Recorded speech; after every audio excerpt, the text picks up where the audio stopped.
once, so long ago our great-grandfathers could scarcely have heard it mentioned, there lived within the great forest of Burzee a wood nymph named Nestle. She was closely related to the mighty Queen Zerline, and her home was beneath the shade of a wide-spreading oak.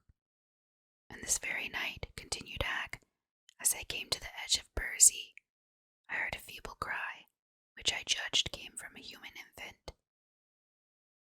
I looked about me and found, close to the forest, a helpless babe, lying quite naked upon the grasses and wailing piteously. Hello, everybody. Welcome back to my channel, ASMR Sleep Z. My name is Mel. Today I have something new for you. I'm heading into the holiday stuff because I don't know exactly how long this book is going to take me to read, and I want to get it done on time. I have changed the table cloth. I'm not sure I'm in love with it. We'll see. Maybe it will look better on camera. I don't know. And I actually have like a wooden tree candle holder, but I can't find it. I don't remember where I put it. So, that's what's up. This is The Life and Adventures of Santa Claus by L. Frank Baum. I've never read this story. I didn't even know that L. Frank Baum wrote a Christmas story. And in case you don't know, L. Frank Baum is the writer of the Wizard of Oz series.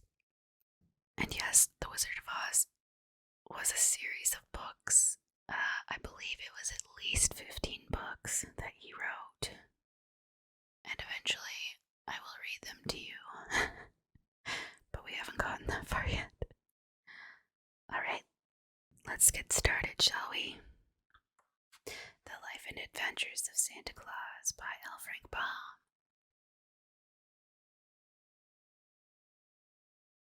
This book is a reprint on Amazon. I should send a link to it in the description. I'll try to remember to do that. Okay, so it has some of the original drawings in it too, I guess. What? Come on now. That's interesting.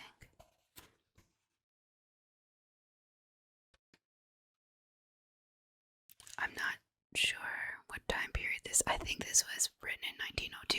Is that what I read before? Oh, that's funny. The newborn Santa Claus, chubby and pink. That is so funny. Okay. Cool. Yes, 1902. Well, it could have been printed earlier. I don't know, but this reprint is from the 1902 edition. And that's cute. He wrote it for his son.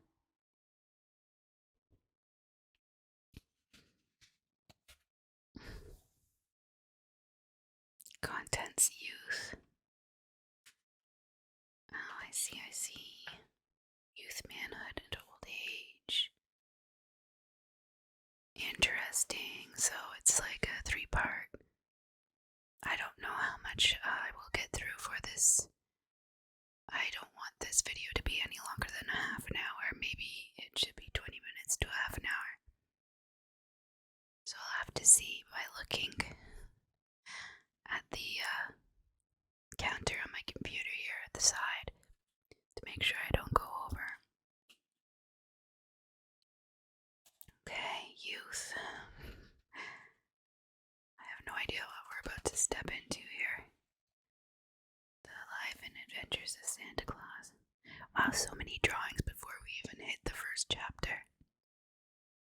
Interesting. Chapter first. What? Wait, was that a common thing at one point? Chapter first? That seems odd. Okay. Burzee. Have you heard of the great forest of Burzee? Nurse used to sing of it when I was a child. She sang of the big tree trunks standing close together, with their roots intertwining below the earth and their branches intertwining above it.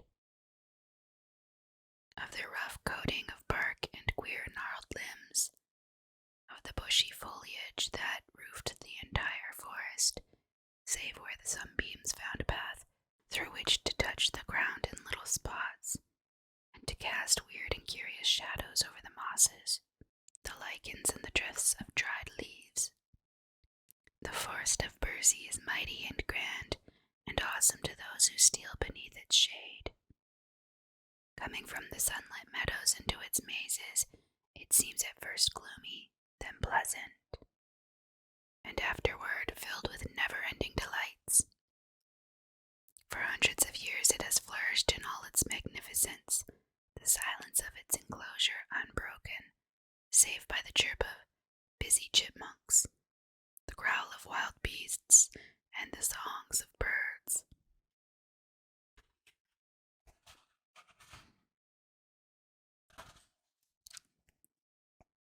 Yet Burzee has its inhabitants for all this. Nature peopled it in the beginning with fairies, nooks, rills, and nymphs. As long as the forest stands, it will be a home, a refuge, and a playground to these sweet immortals who revel undisturbed in its depths. Civilization has never yet reached Burzee. Will it ever, I wonder? Chapter 2nd. The Child of the Forest. Once, so long ago, our great-grandfathers could scarcely have heard it mentioned. There lived within the great forest of Burzee a wood nymph named Nestle. She was closely related to the mighty Queen Zerline, and her home was beneath the shade of a wide-spreading oak. Once every year, on budding day, when the trees put forth their new buds, Nestle held the golden chalice of Hag to the lips of the queen, who drank therefrom to the prosperity of the forest. So you see, she was a nymph of some importance, and moreover, it is said she was highly regarded because of her beauty and grace. When she was created, she could not have told. Queen Zerline could not have told. The great Hag himself could not have told. It was long ago when the world was new, and nymphs were needed to guard the forests and to minister to the wants of the young trees. Then on some day not remembered, Nestle sprang into being, radiant, lovely, straight and slim as the sapling. She was created to guard. Her hair was the color that lines a chestnut burr. Her eyes were blue in the sunlight and purple in the shade. Her cheeks bloomed with the faint pink that edges the clouds at sunset. Her lips were full red, pouting, and sweet. For costume, she adopted oak leaf green. All the wood nymphs dress in that color, and know no other so desirable. Her dainty feet were sandal-clad, while her head remained bare of covering other than her silken tresses.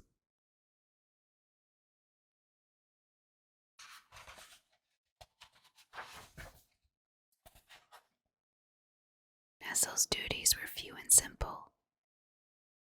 She kept hurtful weeds from growing beneath her trees and sapping the earth, food required by her charges. She frightened away the gadgles, who took evil delight in flying against the tree trunks and wounding them so that they drooped and died from the poisonous contact. In dry seasons, she carried water from the brooks and pools and moistened the roots of her thirsty dependents. That was in the beginning. The weeds had now learned to avoid the forests where wood nymphs dwelt. The loathsome gadgles no longer dared come nigh. The trees had become old and sturdy and could bear the drought better than when fresh sprouted. So Nestle's duties were lessened, and time grew laggard, while succeeding years became more tiresome and uneventful than the nymph's joyous spirit loved. Truly the forest dwellers did not lack amusement. Each full moon noon they danced in the royal circle of the queen. There were also the Feast of Nuts, the Jubilee of Autumn Tintings, the solemn ceremony of leaf shedding, and the revelry of budding day. But these periods of enjoyment were far apart, and left many weary hours between. That a wood nymph should grow discontented was not thought of by Nestle's sisters. It came upon her only after many years of brooding. But when once she had settled in her mind that life was irksome, she had no patience with her condition and longed to do something of real interest, and to pass her days in ways hitherto undreamed of by forest nymphs. The law of the forest alone restrained her from going forth in search of adventure. While this mood lay heavy upon pretty Nestle, it chanced that the great hag visited the forest of Bursey and allowed the wood nymphs, as was their wont, to lie at his feet and listen to the words of wisdom that fell from his lips. Hag is the master woodsman of the world. He sees everything and knows more than the sons of men. That night he held the queen's hand, for he loved the nymphs as a father loves his children. And Nestle lay at his feet with many of her sisters, and earnestly hearkened as he spoke. We live so happily, my fair ones, in our forest glades, said Hag, stroking his grizzled beard thoughtfully, that we know nothing of the sorrow and misery that fall to the lot of those poor mortals who inhabit the open spaces of the earth. They are not of our race, it is true, yet compassion well befits beings so fairly favored as ourselves. Often as I pass by the dwelling of some suffering mortal, I am tempted to stop and banish the poor thing's misery. Yet suffering in moderation is the natural lot of mortals, and it is not our place to interfere with the laws of nature. Nevertheless, said the fair queen, nodding her golden head at the master woodsman, it would not be a vain guess that Hag has often assisted these hapless mortals. Hag smiled. Sometimes, he replied, when they are very young children, the mortals call them. I have stopped to rescue them from misery. The men and women I dare not interfere with. They must bear the burdens nature has imposed upon them. But the helpless infants, the innocent children of men, have a right to be happy until they become full grown and able to bear the trials of humanity. So I feel I am justified in assisting them. Not long ago, a year maybe, I found 4 poor children huddled in a wooden hut, slowly freezing to death. Their parents had gone to a neighboring village for food and had left a fire to warm their little ones while they were absent. But a storm arose and drifted the snow in their path, so they were long on the road. Meantime the fire went out and the frost crept into the bones of the waiting children. Poor things, murmured the queen softly. What did you do? I called Nelko, bidding him fetch wood from my forests and breathe upon it until the fire blazed again, and warmed the little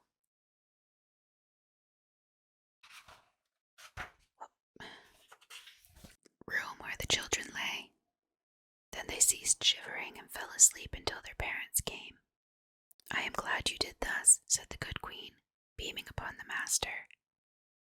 And Nestle, who had eagerly listened to every word, echoed in a whisper, I too am glad. And this very night, continued Hag, as I came to the edge of Bursey, I heard a feeble cry, which I judged came from a human infant. I looked about me and found, close to the forest, a helpless babe, lying quite naked upon the grasses and wailing piteously. Not far away, screened by the forest, crouched Shigra, the lioness, intent upon devouring the infant for her evening meal.